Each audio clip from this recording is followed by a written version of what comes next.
All right, thank you everybody for coming out this afternoon. I want to introduce some of the folks that are with us. Detective Ken Dodd, he's with our Financial Crimes Unit.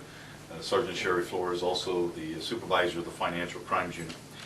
And what we wanted to do is to roll out a identity theft scam that has occurred, that our Financial Crimes Unit has been involved in terms of the investigation for many, many months, that has resulted in the arrest of a Fresno resident.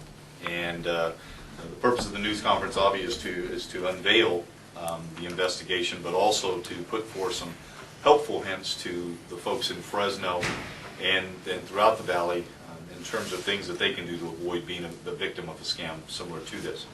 But in late September of 2008, the Fresno Police Department's Financial Crimes Unit received reports from victims from around the United States claiming that an individual in Fresno was sending them fictitious checks.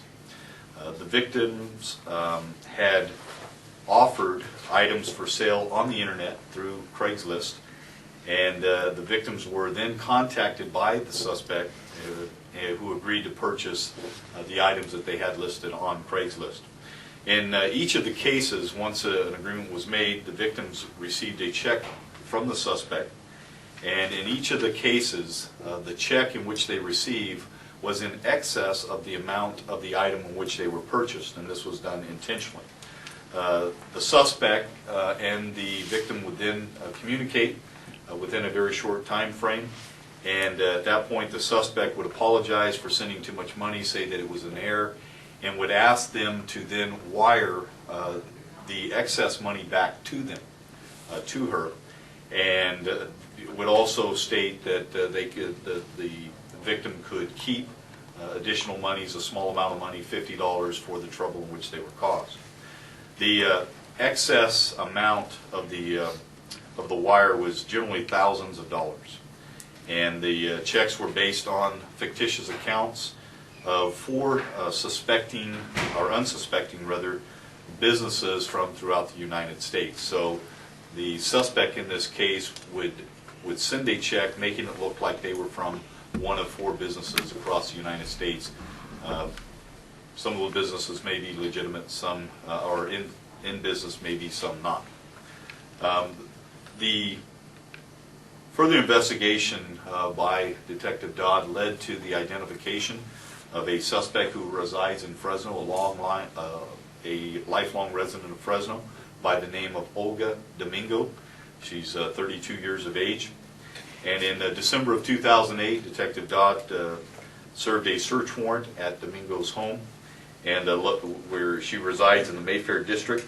And as a result of that search warrant, evidence was seized, and I might add substantial evidence was seized, including the suspect's computer, printer, check writing paper, the UPS receipts that you see before you today, as well as UPS envelopes and receipts from Western Union, as well as MoneyGram.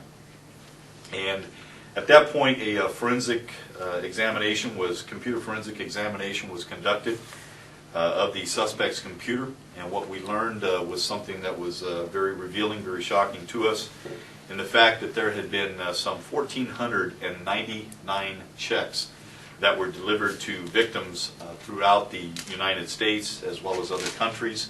Those 1,499 checks that were mailed totaled $5,725,410. So $5,725,410. That is a significant amount of checks that were mailed across the United States and out of country.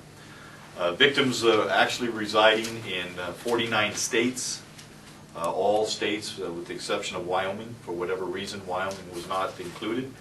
Those individuals received the checks and were subject to Domingo's scam. Evidence indicated that the victims in other countries, to include the United Kingdom, Canada, and Puerto Rico, were also scammed. Upon interviewing the suspect in this case, the suspect told Detective Dodd that this all started from a work-from-home opportunity that she initially felt was a legitimate business opportunity or employment opportunity but at some point learned that this was in fact a scam, and but continued in that capacity.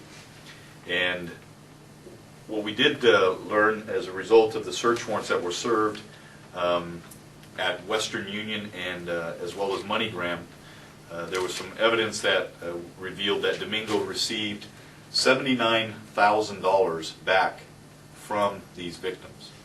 And so what would happen is the victim would be on Craigslist, Domingo would contact them and would agree to purchase that item. She would then send them a check. It would be in excess of the amount, oftentimes by more than several $1,000s.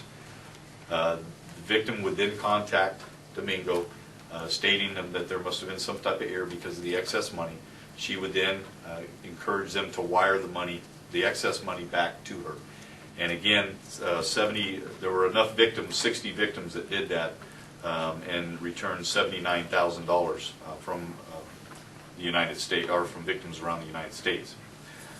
Also discovered that $65,000 of that $79,000 was transferred from the suspect in Fresno to Nigeria, and that was something that very interesting from our part, because I guess that turns out to be where the original opportunity came from.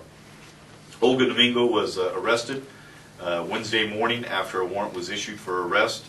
She is being charged with 20 felony counts of identity theft, burglary, grand theft, and making fictitious checks. And she is currently in Fresno County Jail with a bail set at $586,000. We did not actually find anyone in Fresno that returned money to her, although we did find one victim who there was an attempted scam on her, or on this victim, but that person chose not to fall for that scam. But we did find one victim who actually did return money from Visalia, and a number of other cities from across California. And really, when you think about this type of a scam,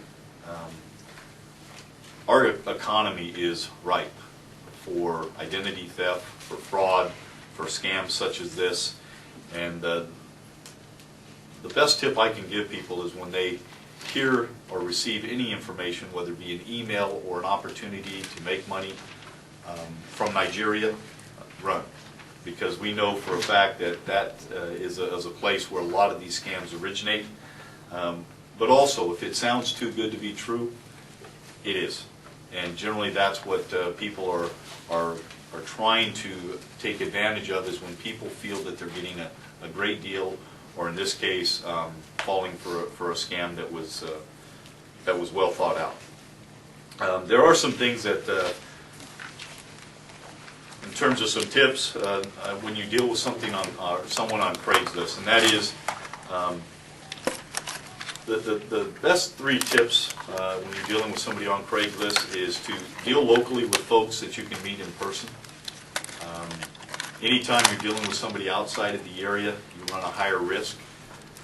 Never wire funds via Western Union or MoneyGram when you're dealing with somebody on Craigslist. And that fake cashier checks and money orders are very common, and banks will cash them and then hold you, the victim, responsible. So those are just some tips.